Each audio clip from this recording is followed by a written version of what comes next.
Assalamualaikum warahmatullahi wabarakatuh. Pada hari ini di pertemuan kelima kita akan membahas tentang bank sentral dan otoritas moneter lainnya di perkuliahan manajemen perbankan. Adapun deskripsi pada mata kuliah hari ini adalah setelah proses pembelajaran berlangsung, diharapkan mahasiswa mampu menjelaskan, menguraikan, dan menganalisa yang berkaitan dengan bank sentral dan juga otoritas moneter lainnya. Adapun pokok pembahasan yang akan dibahas di hari ini antara lain, yang pertama, konsep Bank Indonesia, yang kedua, visi, misi, nilai-nilai strategis, dan juga strategi-strategis Bank Indonesia. Yang ketiga yaitu tujuan dan tugas Bank Indonesia. Yang keempat, otoritas moneter Indonesia. Yang kelima, kebijakan moneter. Yang keenam, Bank Indonesia sebagai bank sentral. Yang ketujuh, inflasi sebagai sasaran utama. Yang kedelapan, independensi Bank Indonesia. Kesembilan, stabilitas sistem keuangan. Kesepuluh, peranan Bank Indonesia dan juga OJK atau Otoritas Jasa Keuangan dalam stabilitas keuangan. Dan yang ke-11 yaitu fungsi Otoritas Jasa Keuangan atau OJK dalam sistem keuangannya. Di dalam perekonomian modern, pada masing-masing negara mempunyai lembaga yang menerapkan fungsi otoritas moneternya. Salah satunya adalah bank sentral, di mana bank sentral ini mempunyai fungsi yaitu untuk mengatur dalam bidang moneter dan keuangan perbankan.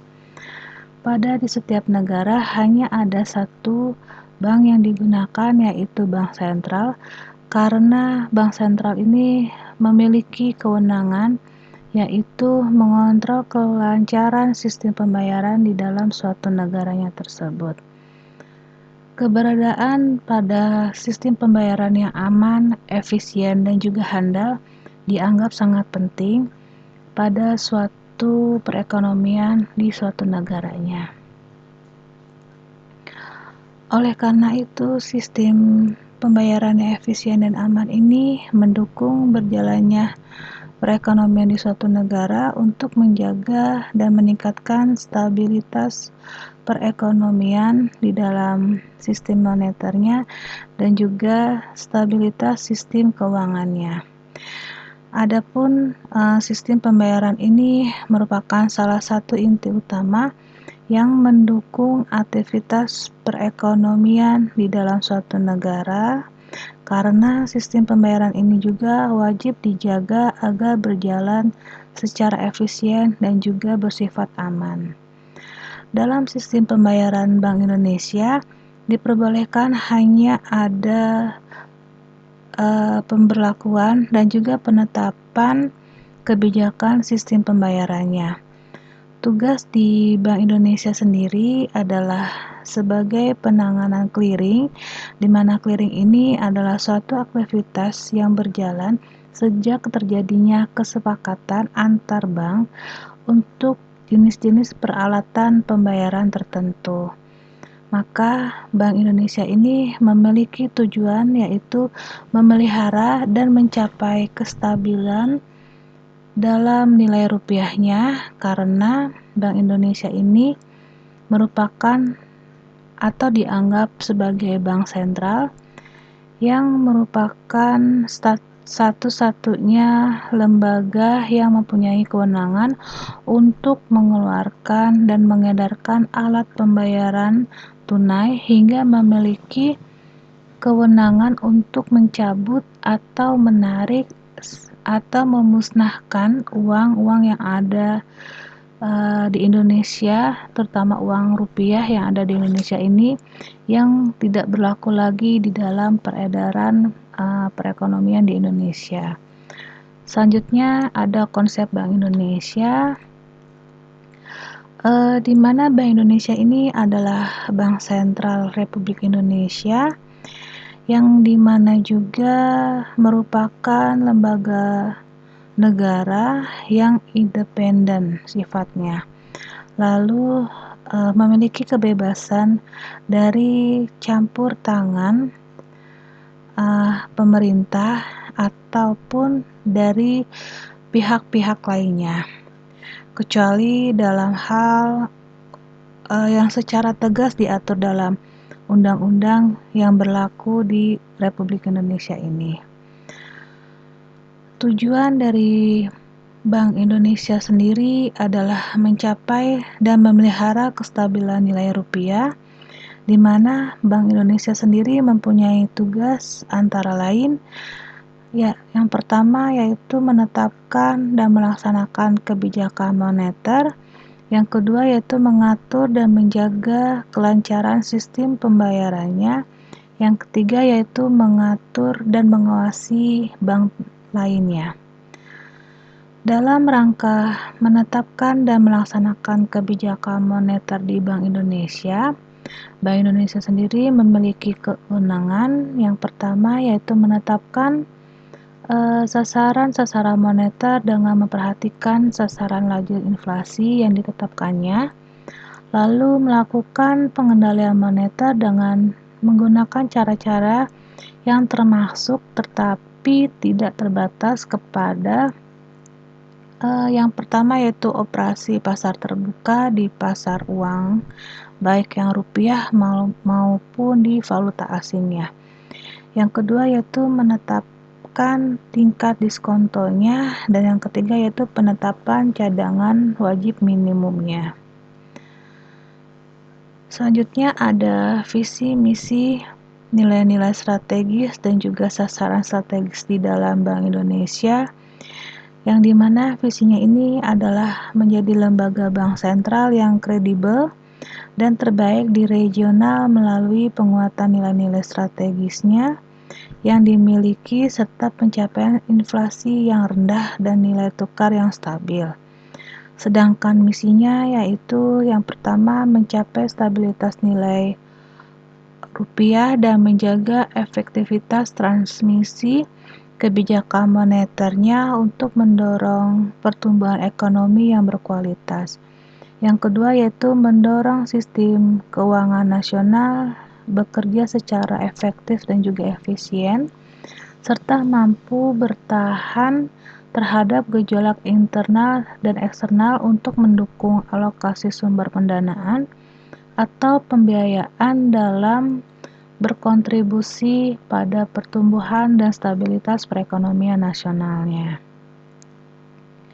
Yang ketiga yaitu mewujudkan sistem pembayaran yang aman, efisien, dan lancar yang berkontribusi terhadap perekonomian, stabilitas moneternya, dan juga ada stabilitas sistem keuangan dengan memperhatikan aspek perluasan akses dan juga kepentingan nasional.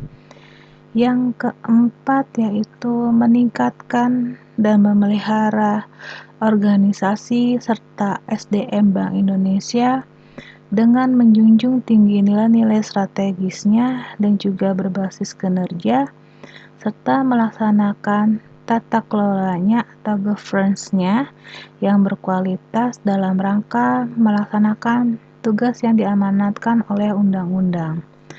Selanjutnya ada nilai-nilai strategisnya, di mana nilai-nilai strategis itu terdiri dari trust, integrity, lalu ada profesionalisnya, lalu ada excellence-nya, dan juga ada public interest dan coordination and teamwork-nya.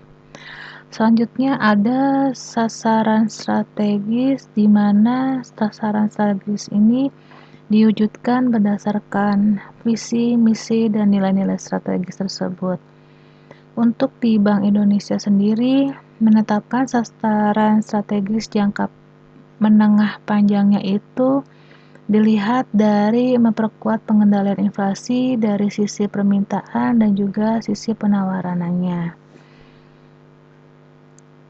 Yang pertama yaitu sasaran menjaga stabilitas nilai tukar. Yang kedua, mendorong pasar keuangan yang ada dalam dan juga lebih efisien.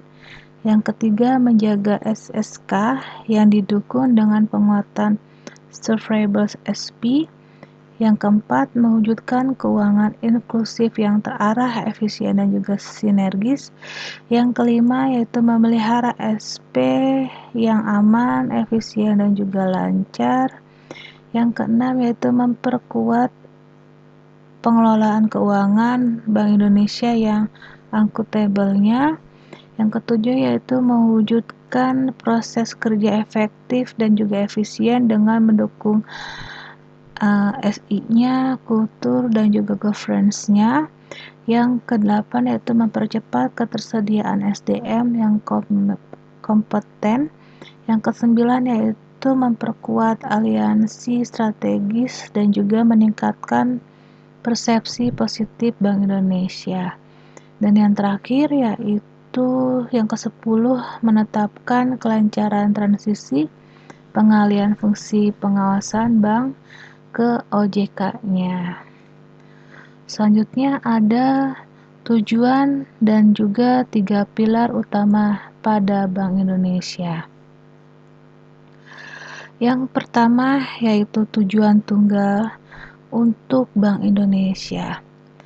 Dalam kapasitasnya sebagai bank sentral, Bank Indonesia ini mempunyai satu tujuan tunggal, yaitu mencapai dan memelihara kestabilan nilai rupiah. Kestabilan nilai rupiah ini mengandung dua aspek, yaitu kestabilan nilai mata uang terhadap barang dan jasa, serta kestabilan terhadap mata uang negara lain. Aspek pertama tercermin pada perkembangan laju inflasi, sementara aspek kedua tercermin pada perkembangan nilai tukar rupiah terhadap mata uang negara lain. Perumusan tujuan tunggal ini dimaksudkan adalah untuk memperjelas sasaran yang harus dicapai oleh Bank Indonesia serta batas-batas tanggung jawabnya. Dengan demikian, tercapai atau tidaknya tujuan Bank Indonesia ini kelak akan dapat diukur dengan mudah.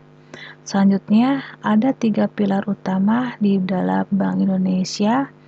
Dalam hal untuk mencapai tujuan tersebut di Bank Indonesia didapatkan atau didukung oleh 3 pilar yang merupakan 3 bidang usaha atau tugasnya tersebut, di mana ketiga bidang tugas tersebut perlu diintegrasikan agar tercapai tujuan yang akan dicapainya ini, dan juga memelihara kestabilan nilai rupiah yang bisa dicapai secara efektif dan juga efisiennya. Yang pertama yaitu mencapai dan memelihara kestabilan nilai rupiah. Yang kedua yaitu menetapkan dan melaksanakan kebijakan moneternya. Yang ketiga yaitu mengatur dan memelihara dan menjaga kelancaran sistem pembayaran stabilitas pada sistem keuangannya.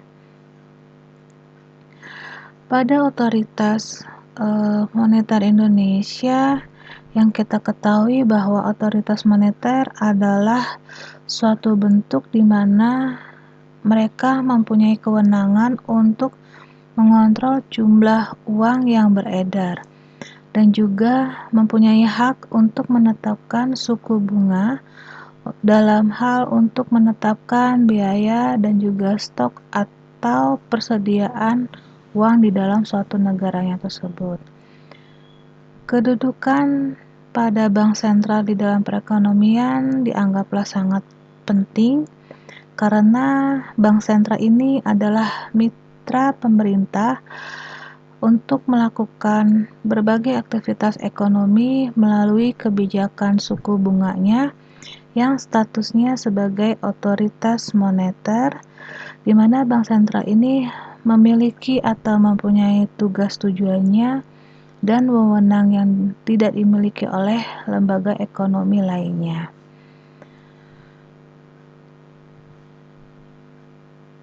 Pada Undang-Undang Nomor 23 Tahun 1999 tentang Bank Indonesia mempunyai tujuan agar otoritas moneter dan juga menetapkan dan melaksanakan kebijakan moneter yang efektif dan efisien tersebut melalui sistem keuangan yang sehat, transparan, terpercaya, dan dapat dipertanggungjawabkan yang didukung oleh sistem pembayaran yang lancar, cepat, tepat, dan aman, serta ada pengaturan dan pengawasan bank yang memenuhi prinsip dalam kehati-hatiannya.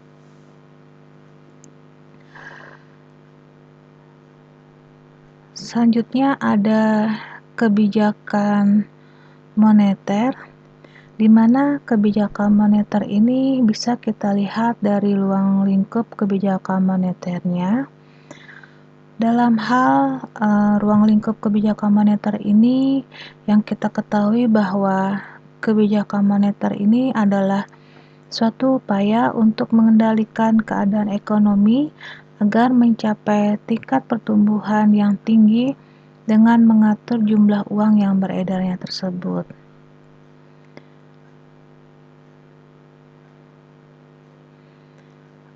Pengaturan tersebut diatur dengan cara menambahkan atau mengurangi jumlah uang yang beredar. Dengan pengaturan yang diaturnya tersebut, dengan cara menambah atau menguranginya ini juga bisa dilihat pada tingkatannya, yaitu harus bisa mengimbangi dengan pertumbuhan ekonomi yang terjadi pada saat itu, dengan harapan dapat menghindari adanya deflasi dan juga memperlancar jalannya pertumbuhan ekonomi. Tingkat pertumbuhan yang tinggi tersebut meliputi tercapainya stabilitas ekonomi harga dan juga inflasi yang seimbangnya. Dengan melihat adanya neraca pembayaran internasional serta kemakmuran masyarakat di suatu negaranya tersebut. Adapun kebijakan moneter dapat digolongkan menjadi dua bagian. Yang pertama yaitu kebijakan moneter ekspansif, yang kedua yaitu kebijakan moneter kontraktifnya. Untuk yang pertama, pada kebijakan moneter ekspansif ini dianggap sebagai suatu kebijakan dalam rangka menambah jumlah uang yang beredar untuk mempercepat recovery-nya. Sedangkan untuk kebijakan moneter kontraktifnya ini dianggap sebagai suatu kebijakan dalam rangka mengurangi jumlah uang yang beredar, maka disebut juga dengan kebijakan uang yang ketatnya, dalam hal untuk menghindari overheating-nya. Selanjutnya, jika dilihat pada tujuan kebijakan moneter, di mana tujuan utama pada kebijakan moneter ini adalah mencapai kestabilan nilai rupiah atau bisa dikatakan sebagai kestabilan terhadap harga dan barang dan juga jasa yang tercermin pada inflasinya tersebut. Untuk menjaga laju inflasi yang telah ditetapkan dalam pelaksanaannya pada Bank Indonesia memiliki kewenangan untuk melakukan kebijakan moneter sesuai dengan penetapan sasarannya.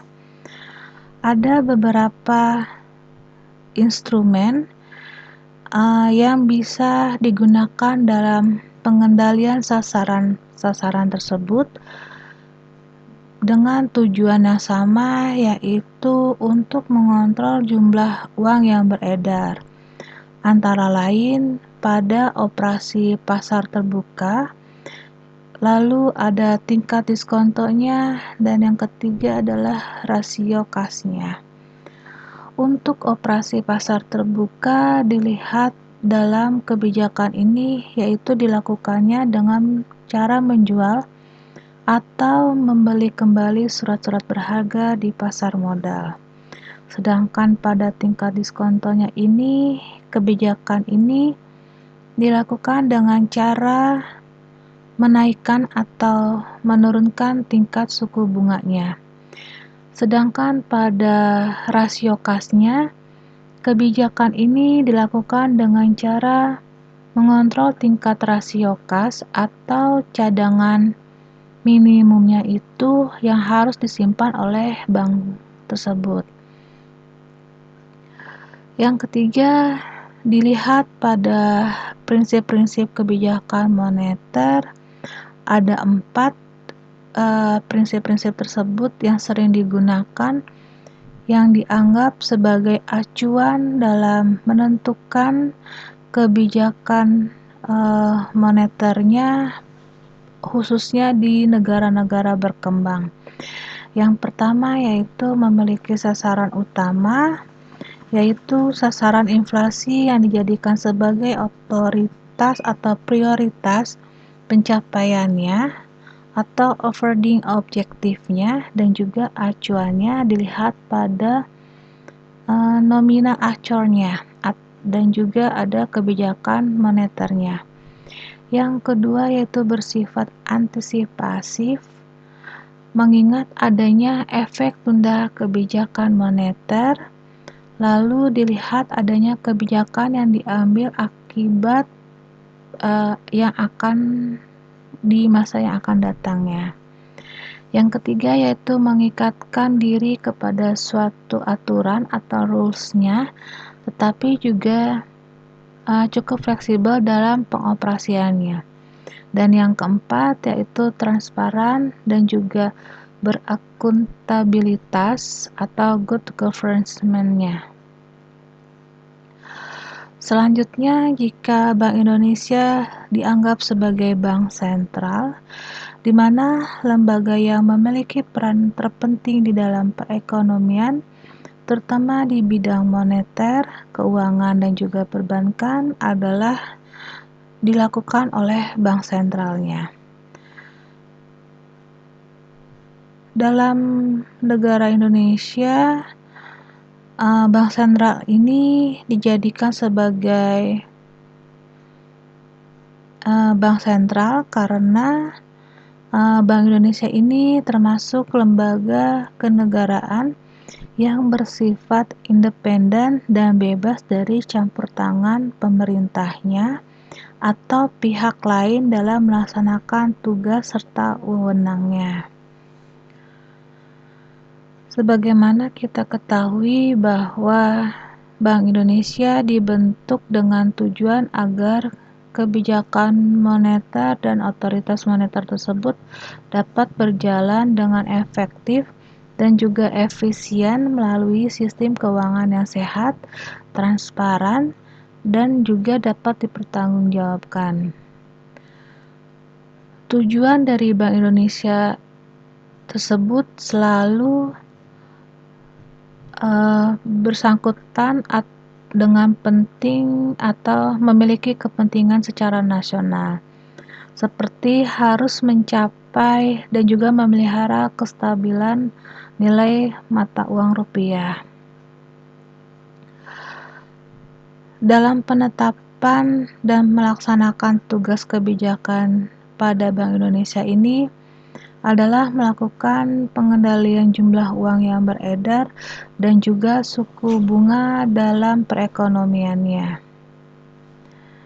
Selanjutnya, jika inflasi sebagai sasaran utama, di mana Bank Indonesia merupakan pemegang otoritas moneter yang menjalankan kebijakan moneter yang menjadi kebijakan sentralnya. Maka untuk Bank Indonesia sendiri menerapkan kebijakan moneter ini dengan inflasi sebagai sasaran utama dengan mengikuti sistem nilai tukar yang mengambang.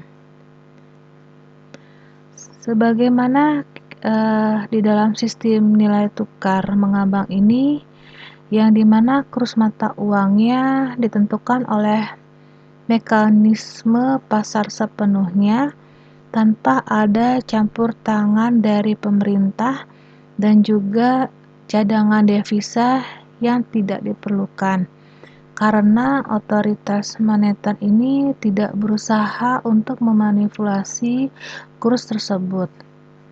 Dalam pencapaian stabilitas harga dan sistem keuangannya ini berperan kestabilannya pada nilai-nilai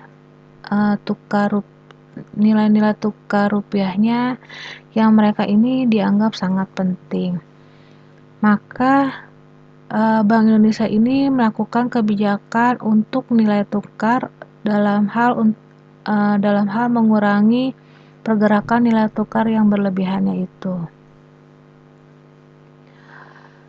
Kebijakan dengan inflasi sebagai sasaran utama mempunyai sasaran utama, yaitu satu sasaran utamanya yang dijadikan sebagai prioritas pencapaian dan juga acuan kebijakan moneternya. Dalam penetapan sasaran inflasi ini selalu memperhatikan dampak yang terjadi bagi pertumbuhan ekonomi. Jika terjadi konflik antara pencapaian sasaran inflasi dengan sasaran lainnya, maka yang akan terjadi dan juga dijadikan prioritas adalah pencapaian inflasinya tersebut. Lalu sasaran akhir pada kebijakan dengan inflasi ini sebagai sasaran utama yang diketahui oleh publik akan mendisiplinkan kebijakan moneternya tersebut.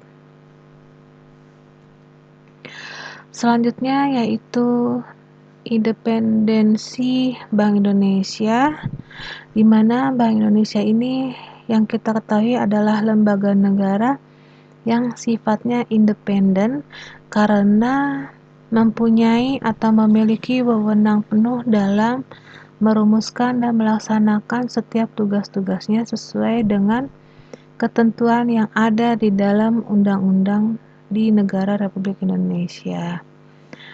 Jika dikaitkan dengan bank sentral, maka Bank Indonesia mempunyai kemandirian utama. Ada 4 kemandirian utamanya itu, yaitu kemandirian institusi, lalu kemandirian fungsi, lalu ada kemandirian keuangan, dan yang terakhir ada kemandirian organisasi.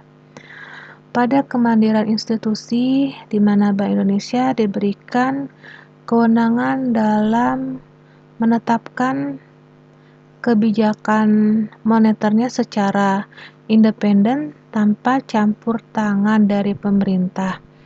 Karena status Bank Indonesia sendiri secara institusi terpisah dari kekuasaan eksekutif dan juga legislatifnya.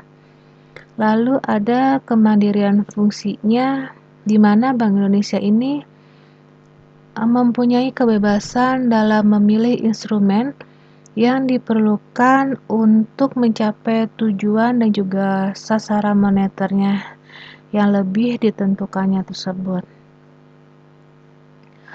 Selanjutnya, di mana Bank Indonesia ini juga berfungsi sebagai agent of development yang memiliki kaitannya dengan kebijakan perekonomian pemerintah secara keseluruhannya. Lalu untuk kemandirian keuangan, di mana kemandirian keuangan Bank Indonesia diperlukan karena mengacu kepada peran pemerintah dan juga DPR terhadap anggaran bank sentral tersebut. Sehingga jika terjadi masalah keuangan yang berada di bawah kontrol pemerintah, maka Bank Indonesia ini tidak lagi bisa melakukan peranannya di independensi secara optimal. Yang keempat yaitu kemandirian organisasi, di mana komposisi dari organ badan hukum bank di Indonesia dan juga pengangkatan atau pemberhentian pegawai Bank Indonesia itu sendiri memerlukan kemandirian pada organisasinya. Pihak lain dilarang untuk ikut campur dalam pelaksanaan tugas Bank Indonesia karena Bank Indonesia sendiri berhak untuk menolak atau mengabaikan segala bentuk campur tangan dari pihak luar tersebut. Selanjutnya ada stabilitas sistem keuangan, di mana stabilitas sistem keuangan ini adalah suatu kondisi di mana sistem mekanismenya mampu mengalokasikan sumber dananya secara baik dan bisa membantu pertumbuhan ekonomi sehingga bisa mencegah gangguan terhadap kegiatan sektor realnya dan juga sistem keuangannya. Atau kita bisa katakan bahwa stabilitas sistem keuangan ini dapat dipahami dengan melakukan penelitian terhadap faktor yang menyebabkan instabilitas di sektor keuangannya tersebut. Selanjutnya, peranan Bank Indonesia dan OJK atau Otoritas Jasa Keuangan dalam stabilitas keuangan. Ada 5 peranan penting utama yang mencakup kebijakan dan juga instrumen dalam menjaga stabilitas sistem keuangan itu, antara lain Bank Indonesia memiliki tugas untuk menjaga stabilitas moneter, yaitu melalui instrumen suku bunga dalam operasi pasar terbukanya. Yang kedua yaitu Bank Indonesia memiliki peranan vital dalam menciptakan kinerja lembaga keuangan yang sehat, khususnya di dalam perbankan.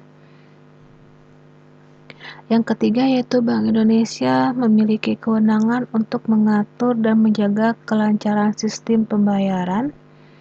Yang keempat yaitu melalui fungsinya dalam riset dan pemantauan Bank Indonesia dapat mengakses informasi-informasi yang bernilai yang mengancam stabilitas keuangan.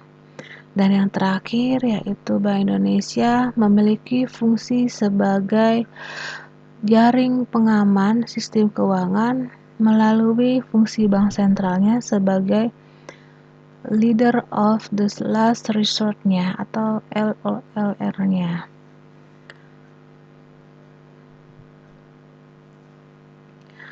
Adapun fungsi Otoritas Jasa Keuangan atau OJK-nya di dalam sistem keuangan tersebut berdasarkan Undang-Undang Nomor 21 di tahun 2011 tentang Otoritas Jasa Keuangan disebutkan bahwa OJK adalah lembaga yang terintegrasi maupun independen yang memiliki fungsi, tugas, dan juga wewenang dalam mengatur sistem regulasi, melakukan pengawasan terhadap kegiatan jasa keuangannya tersebut.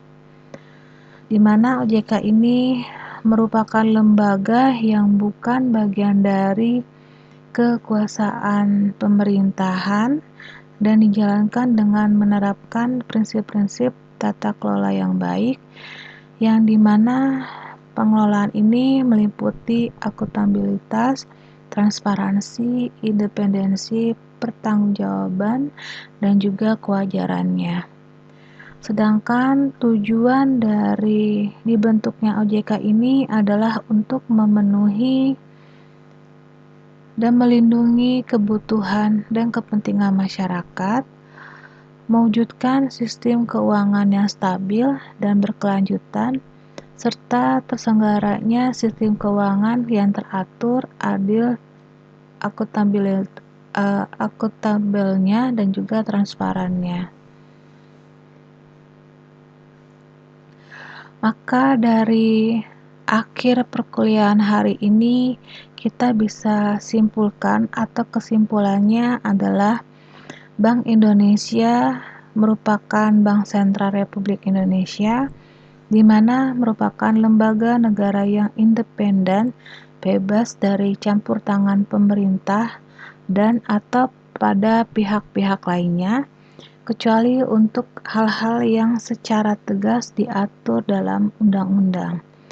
Tujuan dari Bank Indonesia adalah mencapai dan juga memelihara kestabilan nilai uang rupiah. Adapun tugas-tugas dari Bank Indonesia antara lain menetapkan dan melaksanakan kebijakan moneter, lalu mengatur dan juga menjaga kelancaran sistem pembayaran, dan yang terakhir yaitu mengatur dan juga mengawasi bank itu sendiri. Dalam rangka menetapkan dan juga melaksanakan kebijakan moneter pada Bank Indonesia memiliki beberapa wewenangnya. Yang pertama yaitu menetapkan sasaran-sasaran moneter dengan memperhatikan sasaran laju inflasinya yang telah ditetapkannya tersebut. Yang kedua yaitu melakukan pengendalian moneter dengan menggunakan cara-cara yang termasuk tetapi tidak terbatas kepada yang pertama operasi pasar terbuka, di mana pasar uangnya ini baik yang uang rupiah maupun valuta asingnya. Yang kedua yaitu penetapan tingkat diskontonya. Yang ketiga yaitu menetapkan cadangan wajib minimum, dan yang keempat yaitu mengatur kredit atau pembiayaannya. Adapun visi misinya ini di Bank Indonesia, yang pertama yaitu menjadi lembaga bank sentral yang kredibel dan terbaik di regional melalui penguatan nilai-nilai strategis yang dimiliki serta pencapaian inflasinya yang rendah dan nilai tukar yang stabilnya. Sedangkan untuk misinya antara lain yang pertama mencapai stabilitas nilai rupiah dan menjaga efektivitas transmisi kebijakan moneter untuk mendorong pertumbuhan ekonomi yang berkualitas. Yang kedua yaitu mendorong sistem keuangan nasional bekerja secara efektif dan juga efisien, serta mampu bertahan terhadap gejolak internal dan juga eksternalnya dalam mendukung alokasi sumber pendanaan atau pembiayaan dapat berkontribusi pada pertumbuhan dan stabilitas perekonomian nasionalnya. Yang ketiga yaitu mewujudkan sistem pembayaran yang aman dan juga efisien dan lancar yang berkontribusi terhadap perekonomian, stabilitas moneternya dan juga stabilitas sistem keuangannya dengan memperhatikan aspek-aspek perluasan aksesnya dan juga kepentingan nasionalnya.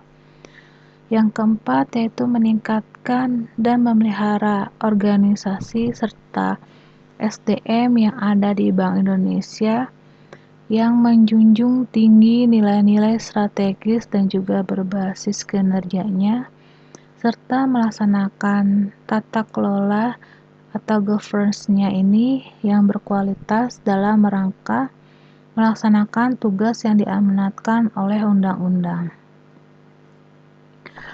Adapun pengertian dari otoritas moneter ini adalah suatu bentuk di mana memiliki atau mempunyai kewenangan untuk mengontrol jumlah uang yang beredar dan juga mempunyai hak untuk menetapkan suku bunga dalam hal menetapkan biayanya dan juga stok atau persediaan uang di dalam suatu negaranya.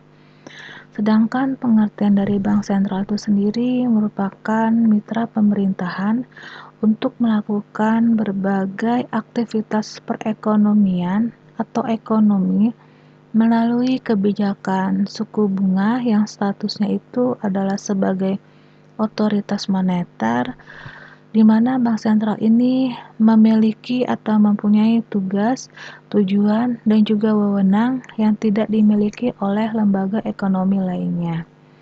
Sedangkan pengertian untuk kebijakan moneter ini adalah suatu upaya dalam mengendalikan keadaan ekonomi agar mencapai tingkat pertumbuhan yang tinggi dengan mengatur jumlah uang yang akan beredar.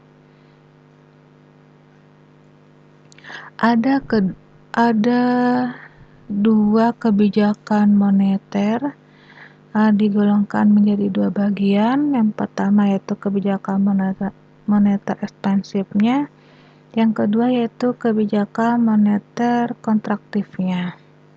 Sedangkan tujuan utama di dalam kebijakan moneter adalah mencapai kestabilan nilai rupiah, atau bisa dikatakan sebagai kestabilan terhadap harga barang dan juga jasa yang tercerminkan pada inflasinya tersebut.